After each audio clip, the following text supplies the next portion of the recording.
Everyone has precious childhood memories they hold on to. It's not until you grow up when you realize those memories are truly nightmares. I had recently finished my final year at school and had decided to enjoy my last summer vacation at my hometown. It sounds strange since college is where all the parties and fun summer events are held. Also, since this was my last time I could enjoy such events, but I've gotten a taste of it last year and it's not my type of thing. My parents rarely use my childhood home anymore. They only use it in the beginning of each year for a month or two, so I decided to live there for the time being. My parents told me they were fine with it over a phone call, saying, as long as I pay the bills, which I was fine with. I hadn't been in my hometown for a year, so I lost my job as a grocery store bagger. I decided to resort to the newspaper ads because I was too lazy to go driving around town or searching online for one. I flipped through the employment section of the newspaper. Babysitter? No. Exterminator? Nah. Newspaper delivery? Nope. I did a good 5 minutes of scanning until I came across a rather interesting one. It was a job for one of my favorite childhood places. Freddy Fazbear's Pizza. Freddy's was an awesome place that my mother took me to whenever my father wasn't in town or I just behaved long enough to get a special treat. Unfortunately, the job was for a security guard during the night. Not my ideal position, but I just couldn't turn down Freddy. I immediately circled the ad with my pen and called up the pizzeria. They said I could have the job without getting an interview. They asked for my name, Mike Schmidt, and my age, 23. I was then told that I could start this fall, November to be exact. I was a little surprised. This fall? I began to rethink even working here, but then I remembered all the cash I earned while at my job in college. I'd have enough money to get by a couple of months before November. I decided to take the job. Yes, I cheered, knowing now that I have a job at one of my favorite childhood places ever, and that the job doesn't take up any of my time during my day. I then went upstairs to my old room to sleep, knowing I'd be alright this summer and coming winter. The next day, I decided to take a little tour of my old town. I did a good walk down Main Street, went through the community park, and even passed by Freddy's. It was good to look at that place again. I didn't want to go inside because I'm sure people would find it weird for a grown man with no child to walk into a children's place of happiness. Basically, I look like a pedophile. While walking down one of the busiest streets in my town, I saw a newspaper article stating, "Murder case of 5 children reopens," in bold letters on the top. I didn't want to take too long of a glance at it, but then I realized that the picture to go along with the title was Freddy Fazbear. I was confused and decided to take a copy and read it. Supposedly, a man dressed up like Freddy Fazbear and lured children away from their parents to kill them. I was shocked and disgusted with whoever would do this.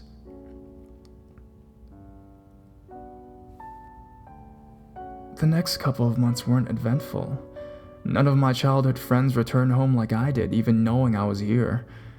I saw some old relatives and my parents thought about visiting me, but blew me off. Heck, I even went out on 2 dates with this beautiful girl who I realized was just using me to get back at her ex. I didn't really even do anything special besides that. I just lied around on my couch watching movies and TV shows.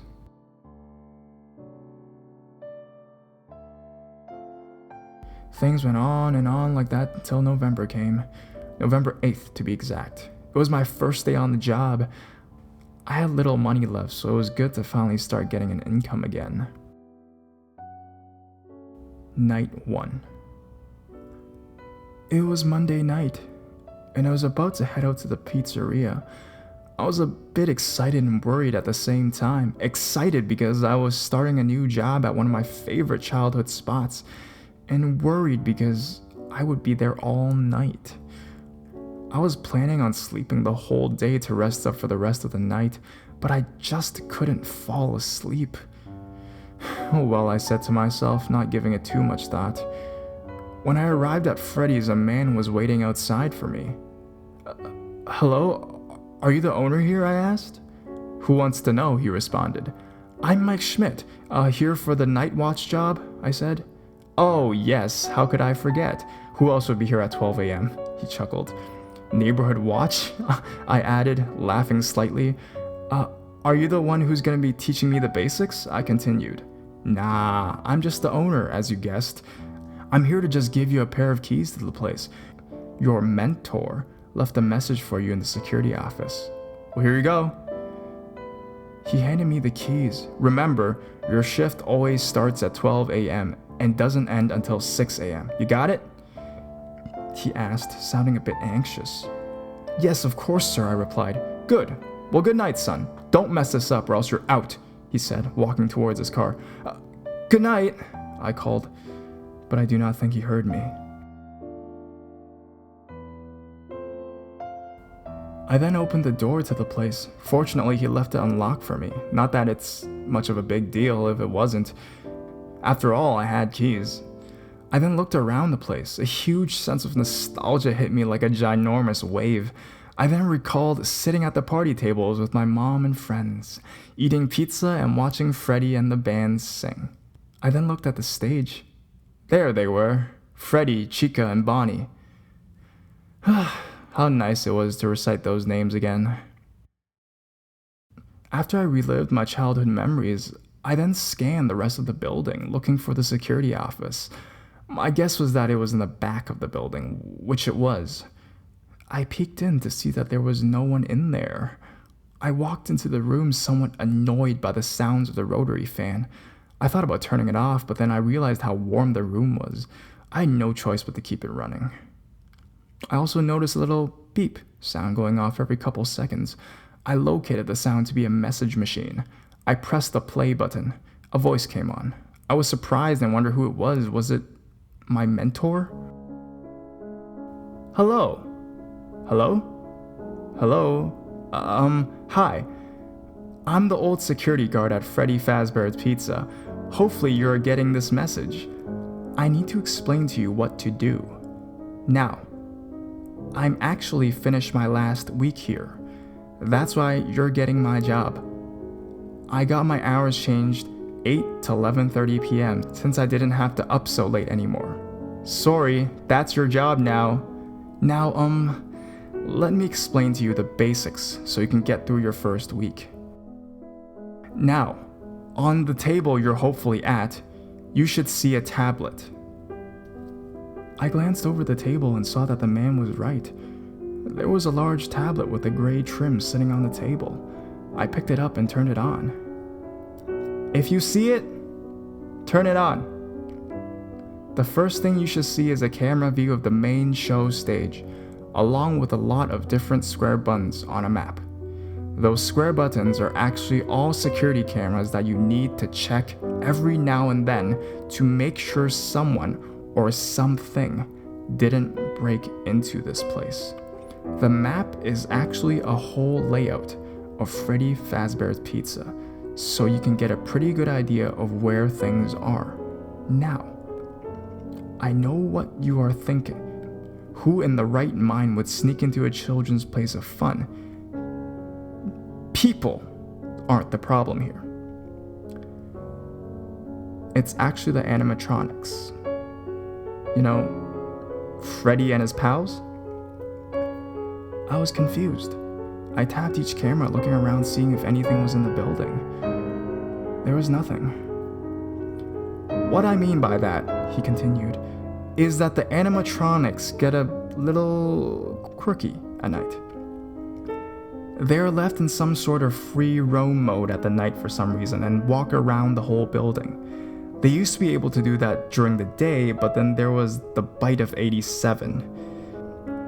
Yeah, I don't want to go too deep into that, but let me just say that it's shocking that the human body can survive without the frontal lobe.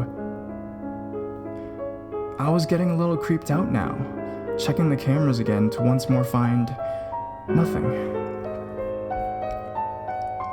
I'm gonna move on now. Now, the characters here, when they see you, will not see you as a worker because it's nighttime. They'll actually see you as an endoskeleton without its costume on. Now, since that's against the rules here at Freddy's Fazbear's Pizza. They'll try to forcefully shove you into a Freddy Fazbear suit.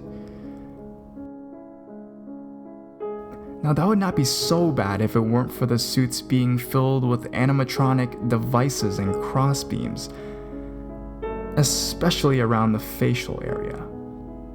So you can understand that would cause a bit discomfort and death. The only parts of your body that would see the light of day again would be your eyeballs and teeth when they pop out of the front of the mask. I was absolutely shocked now. I didn't know what to do. I checked the cameras once more to see that Bonnie was no longer on the stage. I was filled with fear and anxiety when I checked the rest of the cameras. I then saw Bonnie standing in the audience area. I was so scared, and then paid close attention to what the man said next. I just want you to know that there is really nothing to worry about. It may sound scary, yeah, but really, you'll be fine. Now let me explain to you what happens if the character gets a little too close to you. Next to you, there are buttons for each door. One for closing the door and the other for enabling the door lights. I tested it out. He was right. The doors and lights would open and close and turn on and off on command. I once again checked the cameras to see that Bonnie was in the hall right next to me. I was prepared to close the door if it came closer. Frequently check those lights to see if a character is out there. Don't be worried at all, but if you ever do see a character, close the door. As soon as they're gone, you can open them back up. Also, keep an eye on a specific character in Pirate Cove. It seems to respond if the camera is on or off it for too long. Just don't worry, you'll be fine. First day will be a breeze. Check those cameras and, oh yeah, make sure you don't run out of power. You only get a certain amount each night. Using all the appliances wastes more of it. So, conserve it. Talk to you tomorrow. Good night. The message ended. I checked my cameras and sure enough, it had a power percentage there. It said I have 80%. Wow, 20% gone in 5 minutes. Maybe it's because I left the screens on all this time. That might be a bad idea. What else did he say? A character in Pirate Cove? I've never remembered that place as a child. I then checked through the camera until I found Pirate Cove. There was a curtain there, but it was closed. I took that as a good sign. I then checked the hall where Bonnie was to see if she was there. I came to the conclusion that with a name like Bonnie, it must be a girl. She wasn't there. I checked the next camera closest to me to see that she wasn't there either. I was confused. She wouldn't just leave the area. I then decided to check those door lights. Nothing on the right. Then I checked the left, and to my disbelief, there was Bonnie, staring at me. I smashed that door button as hard and as fast as I possibly could. I was terrified. But then I realized that they weren't real people trying to hurt me. They were just robots. I calmed down and pressed the door light button to see if I could see Bonnie's shadow or something. There was nothing showing that Bonnie was there. Hesitantly, I opened the door and, to my surprise, Bonnie wasn't there. The night went on pretty similar to that. Bonnie got close to me a couple of times and the curtain at Pirate Cove opened a little bit, but I saw nothing in there. Chica and Freddy stayed on the stage, thankfully, and I finished the night with 14% power to spare. I overcame my fears of them trying to kill me and simply thought they were just trying to play. I left Freddy's and went home to sleep the day away. I was exhausted.